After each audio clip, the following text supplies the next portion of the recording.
I don't think people fully grasp just how deeply humiliating Donald Trump is, not just as a political figure, but as a representation of what America has become under his reckless leadership. With all the focus on his corruption, criminal investigations, and endless scandals, we sometimes forget the sheer embarrassment he brings to the country every time he steps onto the world stage. Trump isn't only working to undermine the US government, guys. He's deliberately degrading America's reputation both at home and abroad. We are going to get in it all today, but before we do, if I could quickly ask you to leave a like on this video, and if you already haven't subscribed, please hit that subscribe button because it does go a long way in supporting our work. Now, his recent trip to Japan was a masterclass in disgrace, guys. Before an audience of American troops, men and women, Trump delivered a rambling, incoherent monologue that was met with uncomfortable silence. I mean, it wasn't just awkward, it was painful to watch, guys. His aides had to step in multiple times to keep him from stumbling, both literally and figuratively, as he appeared confused and, didn't know where to walk or what to say next. The entire scene was just a national embarrassment, in my opinion. Another reminder that this man who still pretends to be, lead a movement, can barely lead himself. We'll dive into the full details where, the moment that truly stood out was when Trump started lecturing the troops about being too politically correct, as if respect and professionalism were a weakness.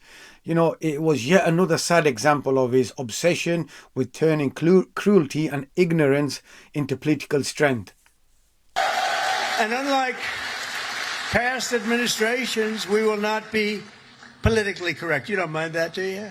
When it comes to defending the United States, we're no longer politically correct. We're going to defend our country any way we have to, and that's usually not the politically correct way. From now on, if we're in a war, we're going to win the war. We're going to win it like nobody ever before. We'd go in, we'd blast the hell out of countries. Shouldn't have gone in. By the way, if you don't go in, that's even better. We don't have to go in, peace through strength. But, we'd go in, we'd win, and then we'd leave. They used to say, to the victor belong the spoils. Well, we'd be the victor, then we'd leave, because we had people that didn't know what the hell they were doing. But we're also very honored to be joined by hundreds of our incredible Japanese partners, and they are incredible. Thank you very much. Thank you. What Donald Trump is spouting here has absolutely nothing to do with the so-called wokeness, despite his endless attempts to twist that word into a weapon.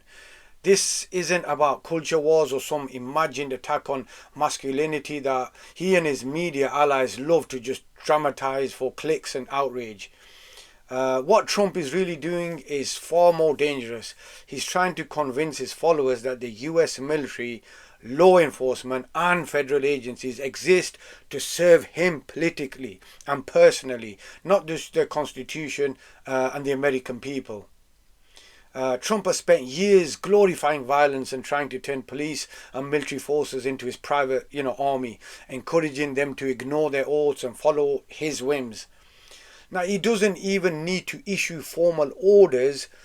A single unhinged social media post is enough to rally up his loyalists. That's the kind of authoritarian control he dreams of. Power without accountability and obedience without question.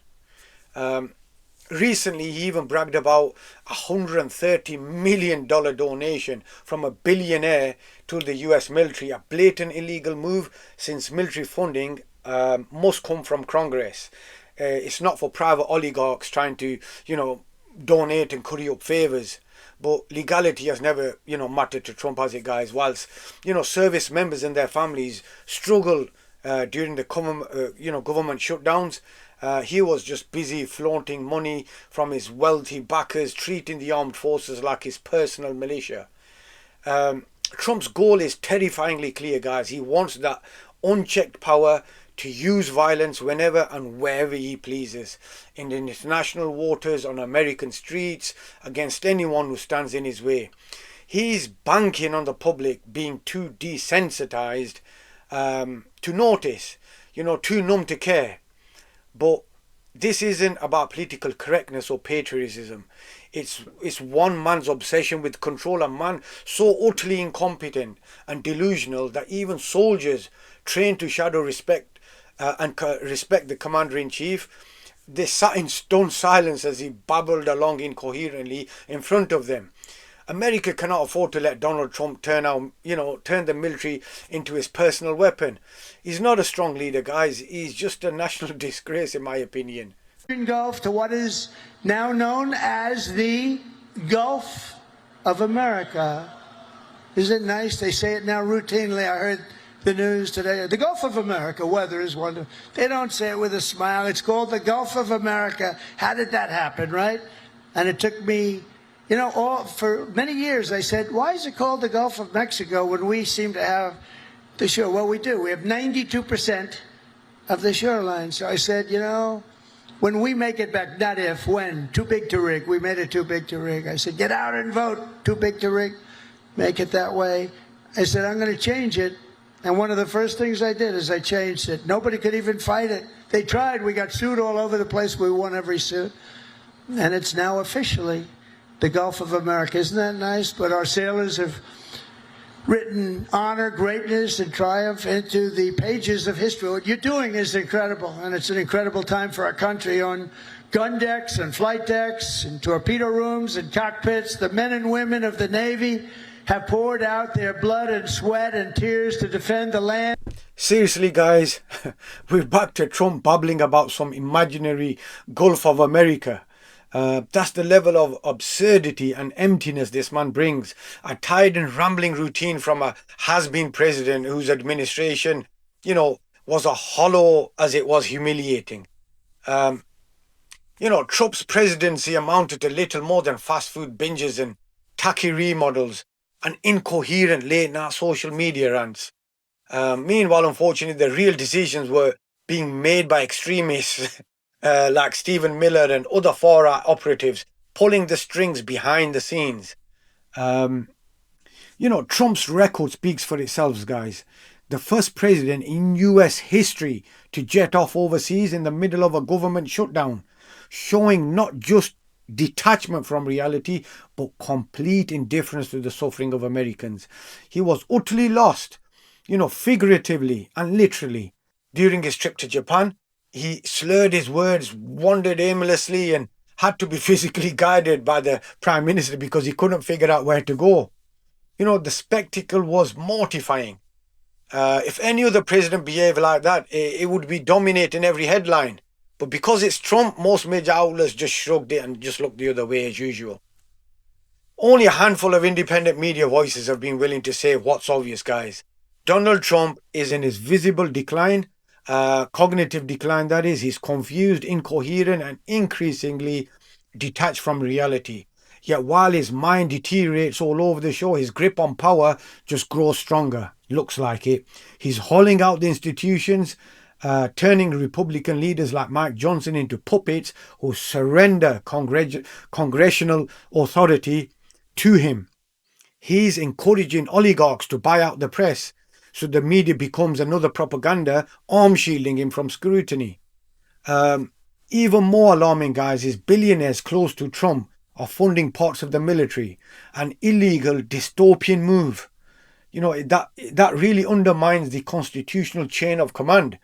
Trump wants America to see the armed forces not as defenders of the nation, but as its military, bought and paid for by his wealthy allies. It's a kind of creeping authoritarian rule that should set off alarm bells everywhere. And where's the mainstream press? Mostly silent, of course. Outlets owned by the world's richest men, Musk, Ellison, Murdoch, Zuckerberg, Bezos, they're just consolidating control over what Americans see and hear. They claim to serve the public interest as usual, but their actions serve only profit and power. The Washington Post under Bezos, take that for an example, is increasingly bending towards appeasing Trump and the far right. These billionaires don't care about losing money on media ventures if it means buying influence and protection for their empires. Now let's be clear, guys, the media in the country isn't liberal, it's corporate.